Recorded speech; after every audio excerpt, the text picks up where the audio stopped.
As the mediator draws nearer, unity is broken up into multiplicity. We move in stages from the solitary mediator of Don Quixote, atemporal and legendary, to the multitude in Dostoevsky's throng, the 5 or 6 models among whom, according to Stendhal, the fine society of his time was divided, and the multiple selves of Proust are the stages of this downward march. The demon of the possessed is called Legion, and he takes refuge in a herd of swine. He is both one and many. This atomization of the personality is the final stage of internal mediation.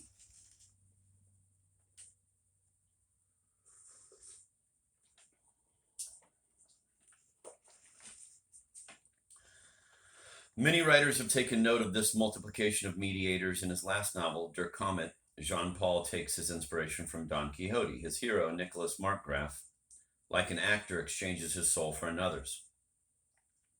But he is incapable of sticking with the chosen role, and every time he reads a new book, he changes his mediator. Jean-Paul's novel, however, explores only certain aspects of imitative desire in the 19th century. The mediators remain distant. In Stendhal, Proust, and Dostoevsky, it is on the level of internal mediation that the number of models increases.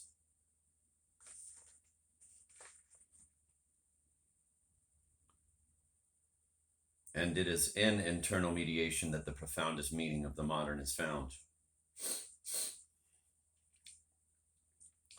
Beginning with Proust, the mediator may be literally anyone at all, and he may pop up anywhere. Mystical revelation presents a constant danger. A chance encounter along the promenade at Baalbek decides Marcel's fate. One glance at the little band is enough to cast a spell on him. If by chance I did catch sight of no matter which of the girls, since they all partook of the same special essence, it was as if I had seen projected before my face in a shifting diabolical hallucination a little of the unfriendly and yet passionately coveted dream which but a moment ago had existed only, where it lay stagnant for all time, in my brain.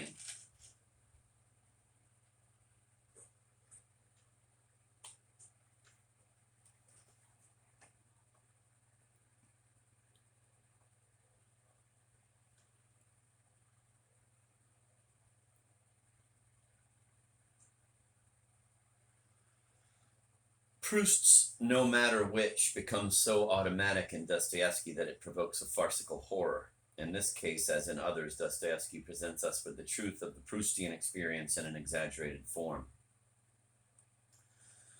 The underground man, like Marcel, succumbs to the other's prestige and suffers an attack of ontological fever in public.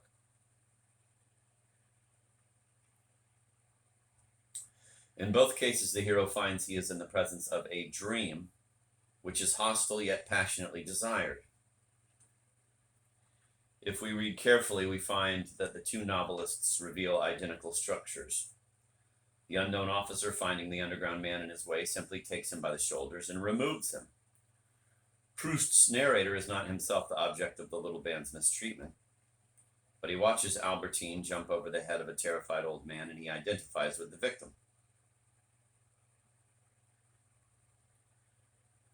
Proust and Dostoevsky describe in the same way the mediator's arrogant bearing as he forces his way through the crowd. His disdainful indifference to the insects swarming at his feet, the impression of irresistible strength which he makes on the fascinated spectator. Everything in this mediator reveals a calm and serene superiority of essence which the miserable victim, crushed and trembling with hatred and adoration, tries in vain to steal. See Chapter 8 for a treatment of this masochism.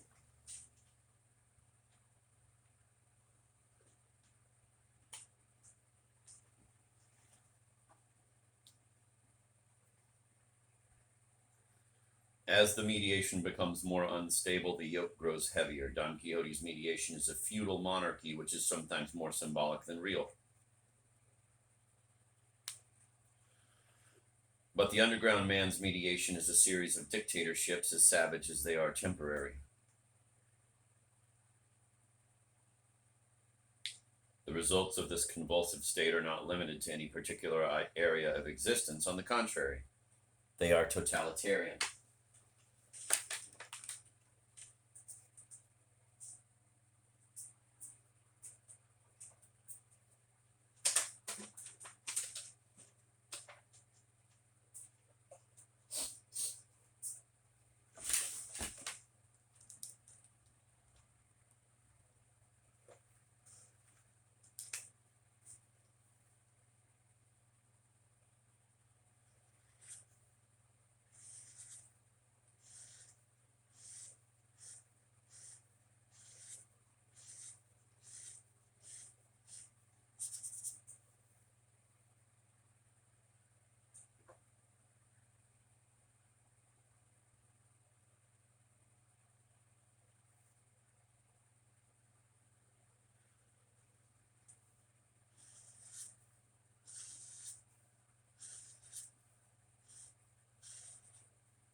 The empty eclecticism, the passing infatuations, the increasingly transitory fashions, the ever more rapid successions of theories, systems, and schools, and this acceleration of history which excites us these days are, in Dostoevsky's eyes, just so many converging aspects of the evolution we have just traced. The underground is in a disintegration of individual and collective being. Dostoevsky alone describes for us a phenomenon which must, however, be considered in the framework of history. We must not see it as some of the Russian novelists' admirers do. We must not see in it, as some of the Russian novelists' admirers do, the sudden revelation of an eternal truth which previous writers and thinkers had all missed. Dostoevsky himself envisaged the polymorphosis of his characters historically. The temporal advent of the underground mode of existence is stressed by Prince Myshkin in a passage of The Idiot, tinged with excruciating irony.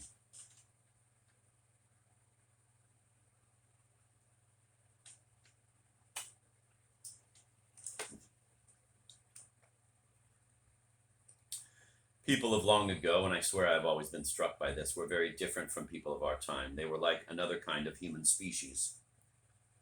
In those days, man had, as it were, one idea only.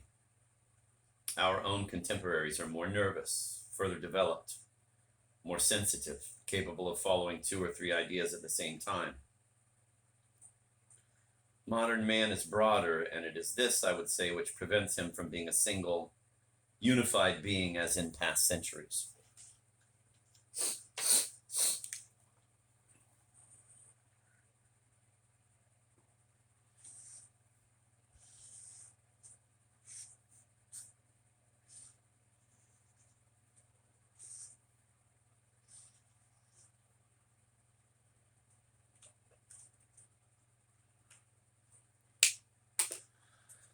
Dostoevsky summarizes in one sentence the whole road we have traveled, starting with Cervantes' hero, who is steadfast in his loyalty and always identical with himself. We gradually come down to the underground man, a human rag soaked in shame and servitude, a ridiculous weather vane placed atop the ruins of Western humanism.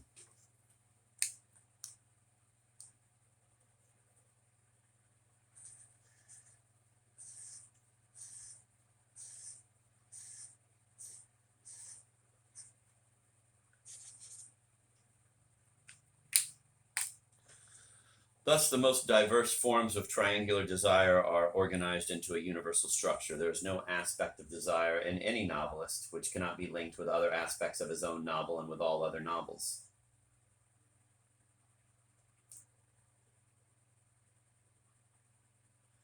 Desire thus appears as a dynamic structure extending from one end of novelistic literature to the other. This structure can be compared to an object falling in space, whose shape is always changing because of the increasing speed given it by the fall.